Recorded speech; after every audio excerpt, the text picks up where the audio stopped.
Mỗi con sóng đập vào bờ biển không chỉ mang theo âm thanh của đại dương mà còn mang theo năng lượng. Nếu cộng toàn bộ năng lượng của sóng biển trên trái đất, con số đó lớn hơn cả lượng điện mà nhân loại sản xuất trong một năm.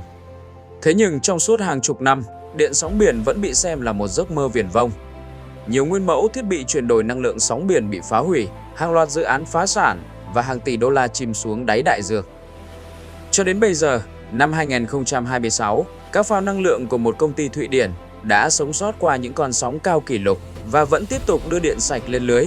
Chúng không chỉ cưỡi trên sóng mà còn đồng bộ với sóng, sử dụng kỹ thuật thông minh để khuếch đại chuyển động và khai thác nhiều năng lượng hơn từ mỗi đợt sóng. Khi chi phí không còn đắt đỏ, những trang trại điện sóng biển đầu tiên đã lấp ló ở phía chân trời. Một giấc mơ kéo dài hàng chục năm cuối cùng cũng sắp thành hiện thực. Vậy điều gì đã thay đổi? Và liệu sóng biển có thể trở thành nguồn năng lượng tiếp theo làm thay đổi thế giới? Chúng ta hãy cùng nhau đi tìm hiểu trong video ngày hôm nay nhé!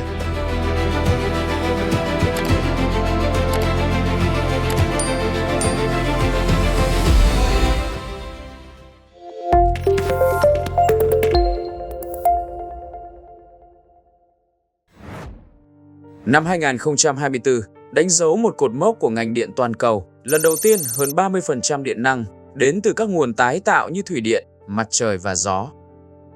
Chúng ta đã khai thác sức mạnh của mặt trời, bầu trời và sông ngòi. Những nguồn năng lượng khổng lồ của đại dương vẫn gần như bị bỏ ngỏ. Theo Phòng Thí nghiệm Năng lượng Tái tạo Quốc gia Hoa Kỳ, chỉ riêng các thiết bị chuyển đổi năng lượng sóng biển được lắp đặt trong phạm vi 16 km tính từ bờ biển Hoa Kỳ đã có thể tạo ra 770 terawatt-giờ điện mỗi năm. Con số này đủ để cung cấp điện cho 71 triệu hộ gia đình, tương đương 18% nhu cầu điện của cả nước Mỹ. Nếu đi xa hơn ra ngoài khơi, sóng biển thậm chí có thể cung cấp tới 1/3 nhu cầu điện của nước Mỹ. Một nguồn năng lượng khổng lồ như vậy tại sao chúng ta chưa tận dụng nó? Câu trả lời ngắn gọn là chúng ta đã thử và thất bại rất nhiều lần. Chẳng hạn như Ocean Link đã mất 2 máy phát điện nổi ngoài khơi Australia.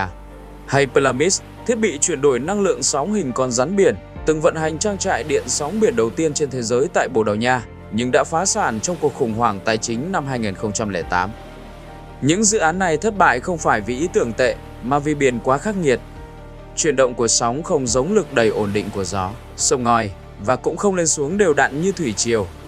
Mỗi con sóng là một chuyển động hỗn loạn, vừa đẩy lên, vừa kéo xuống, vừa lao về phía trước rồi lại giật ngược trở lại.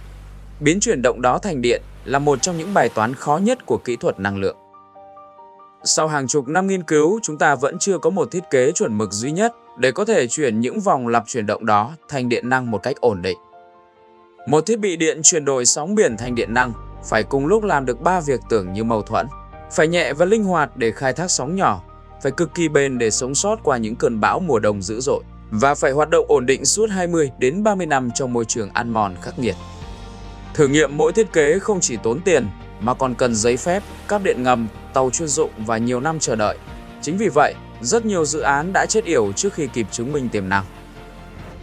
Nhưng rồi, có một công ty chọn cách không chống lại sóng biển mà hòa nhịp với nó. Năm 2018, công ty Thụy Điển Power Ocean đã thử nghiệm nguyên mẫu tại Trung tâm Năng lượng Biển châu Âu ở Scotland. Công ty này đã phát triển một loại phao hấp thụ điểm trông đơn giản đến bất ngờ. Phao Copper rộng 9 mét, không quay như tua bin, nó nhấp nhô và bị kéo căng. Thiết kế này được gọi là Point Absorber, nổi trên mặt nước và được neo xuống đáy biển bằng một dây neo chịu lực căng. Khi sóng đi qua, phao di chuyển lên xuống sang ngang, kích hoạt hệ thống cơ khí bên trong để tạo ra điện. Điểm thông minh nằm ở hệ thống tạo lực căng tích hợp, kéo phao xuống giữa hai đỉnh sóng, giúp nó tạo điện không chỉ khi đi lên mà cả khi đi xuống. Từ đó khai thác tối đa năng lượng từ mỗi chu kỳ sóng. Nhưng phép màu thực sự nằm ở hệ thống Wavespring bên trong mỗi phao. Hệ thống này cho phép phao dao động đồng bộ với sóng, rồi khuếch đại chuyển động giống như cách ta đẩy xích đu đúng nhịp vậy. Wavespring giúp tăng khả năng thu năng lượng ngay cả khi sóng nhỏ. Trong thử nghiệm, phao Copper đã dao động gần 3 mét chỉ với những con sóng cao 1 mét. Không chỉ vậy, các phao này còn được tích hợp hệ thống điều khiển bằng AI, có thể chủ động thay đổi độ cứng của thiết bị theo thời gian thực. Khi sóng nhỏ, hệ thống tối ưu để khai thác năng lượng, còn khi bão lớn, hệ thống có thể giảm cộng hưởng, tự động co mình để sinh tồn, giống như tua bin gió xoay cánh để xả lực khi gió mạnh. Năm 2023, Các phao Copower đã trải qua bài kiểm tra khắc nghiệt nhất khi 4 cơn bão mùa đông dội vào khu thử nghiệm ở Bồ Đào Nha. Một trong số đó tạo ra những con sóng cao kỷ lục 18,5 mét, tức cao bằng tòa nhà 6 tầng. Không chỉ cả 4 phao đều sống sót, chúng còn tự điều chỉnh lại và tiếp tục cấp điện lên lưới sau khi bão qua. Đây là lần đầu tiên điện sóng biển chứng minh được rằng nó có thể vừa hiệu quả vừa bền bỉ. Nhưng vẫn còn một phép thử không thể rút ngắn, đó là thời gian. Đại dương là môi trường khắc nghiệt với mọi cỗ máy. Nước mặn ăn mòn kim loại, chuyển động liên tục gây mỏi cho từng chi tiết cơ khí. Hiện tại, Copower ước tính tuổi thọ phao là 20 năm, có thể kéo dài lên 25 hoặc 30 năm khi công nghệ dần hoàn thiện, tương đương điện gió và điện mặt trời, ít nhất là trên lý thuyết. Điện sóng biển không cố thay thế cho điện mặt trời hay điện gió, mà nó bổ sung cho chúng. Ngoài khơi bờ biển California, điện gió có thể ngừng hoạt động tới 1.000 giờ mỗi năm. Trong khi đó, đại dương chỉ yên lặng khoảng 200 giờ. Khi kết hợp gió và sóng biển, thời gian chết điện giảm xuống còn 100 giờ mỗi năm. Quan trọng hơn, sóng biển mạnh nhất vào mùa đông, thời điểm điện mặt trời yếu nhất. Ở bờ Tây nước Mỹ, năng lượng sóng mùa đông cao gấp 4 lần mùa hè.